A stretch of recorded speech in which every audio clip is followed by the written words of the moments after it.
Hi, it's Paul, and in this video I'm an old man with some thoughts on why my mitre saw might not cut as accurately as I'd hoped it would. Let's go take a look.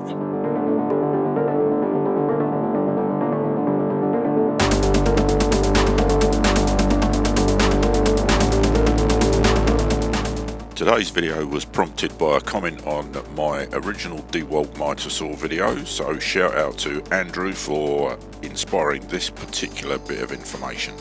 So first up, are you actually measuring correctly? Are you marking your angles up correctly?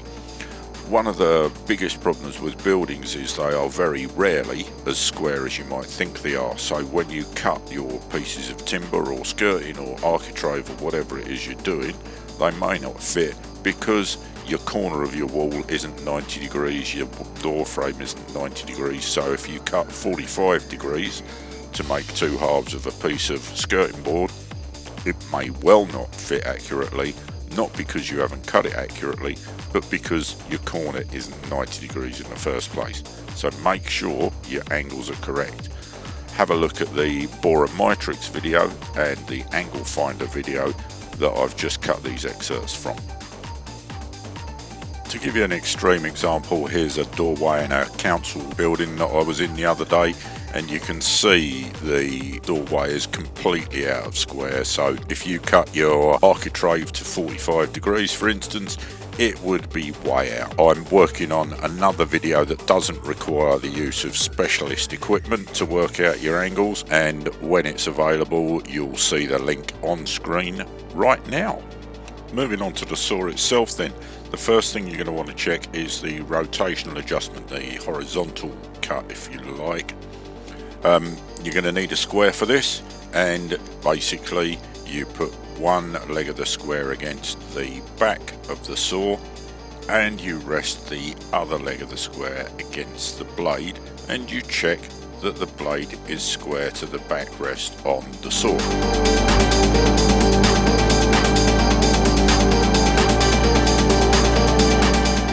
If it's square, that's great and all is good.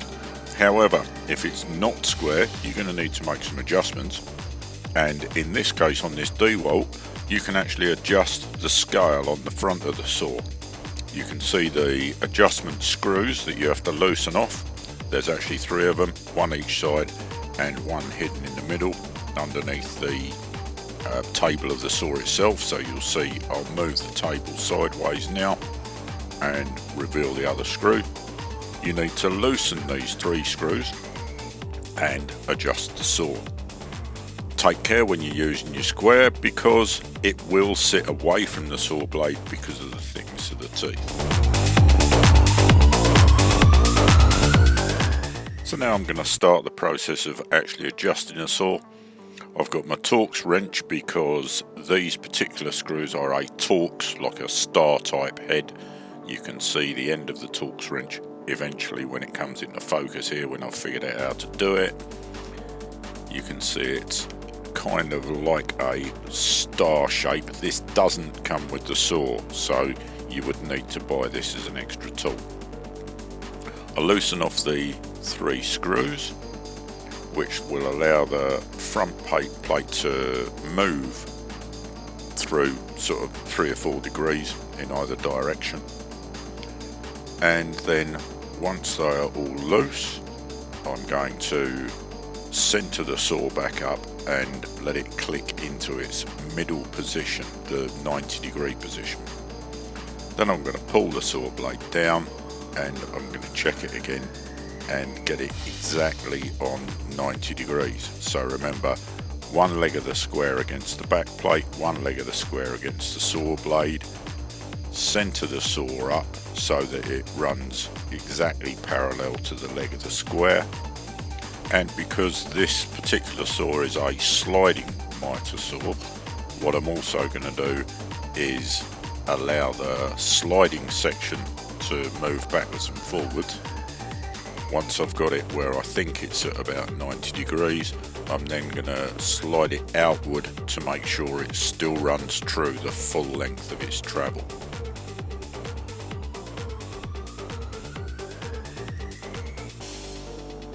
You'll see it's taking me a couple of attempts to get it right, but once I'm happy that it's good enough, I'm gonna take the square away, I'm gonna move the saw out of the way, and I'm gonna lock down the front plate.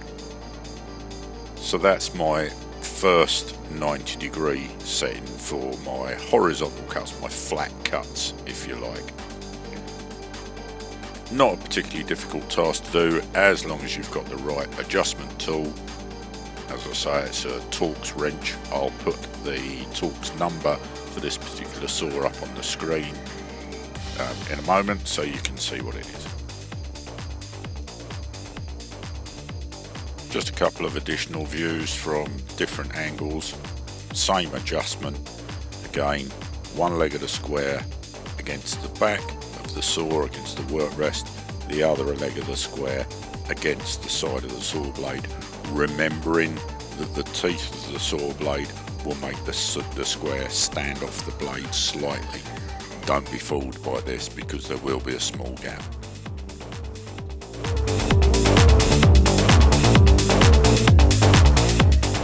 So moving on to the vertical adjustment, very similar method.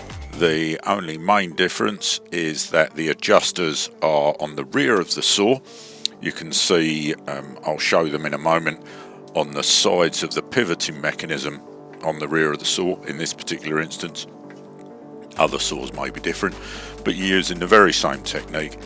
In this instance, one leg of the square against the flat of the base of the saw, the other leg of the square up against the edge of the side of the blade. And you're doing exactly the same thing, making sure the blade is parallel to the upright leg of the square.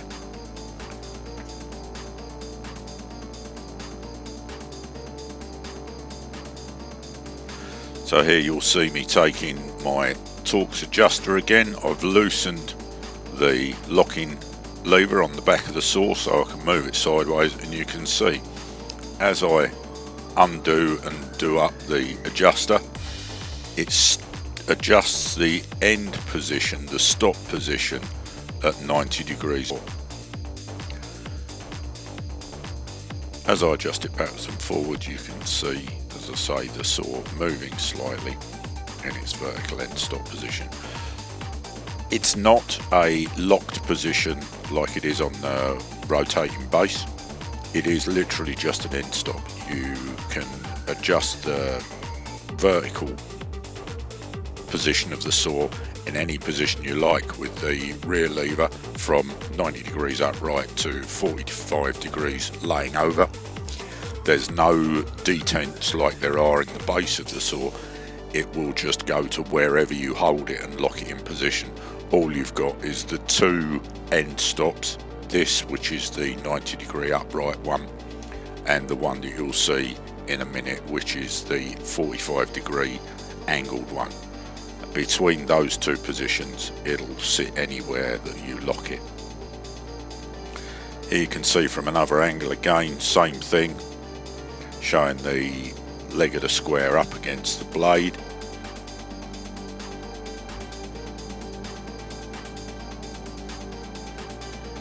And the movement of the saw from side to side as I square it up against the square.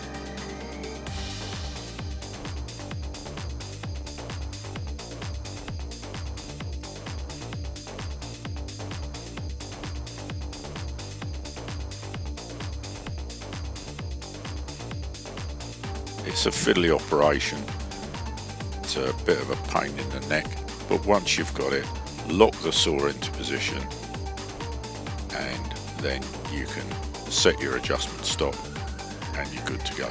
A quick shot of the other angle, so now the saw is over at the 45 degree mark and I'm adjusting the stop on the other side, the end stop on the other side.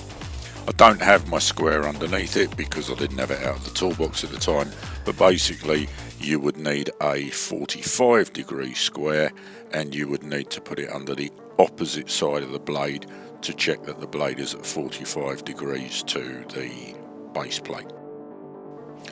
Having dealt with the adjustment of the saw itself, a couple of other things that you might want to take into consideration. So now I've got the saw over at an angle, out on the slide and you can see the amount of flex there is on the saw. If you hang your weight on the saw or you pull it out of alignment with its pivoting movement, then you will cut on the skew. There is no doubt about it, especially if you're on a compound angle or a bevel angle. It's very easy to pull the saw out of square and you will get an inaccurate cut. The other thing you really need to consider is that you must clamp your work to the saw bed securely, because if you don't, especially again if you're cutting at an angle or a compound angle, the saw blade itself will drag the workpiece along the saw, and again it will make the cut inaccurate. And finally, you must have a good sharp blade, because if you don't have a sharp blade, again you will have to drag the saw down through the wood, and what it will do, it will pull the saw sideways in one direction or the other because it's not cutting properly, and again you'll get an inaccurate cut. So hopefully that's been of some use to you in setting up your mitre saw. If it has, please feel free to like and subscribe. Check out oldmanwith.com for more tool reviews, information and DIY stuff, and I'll see you in the next one. Bye.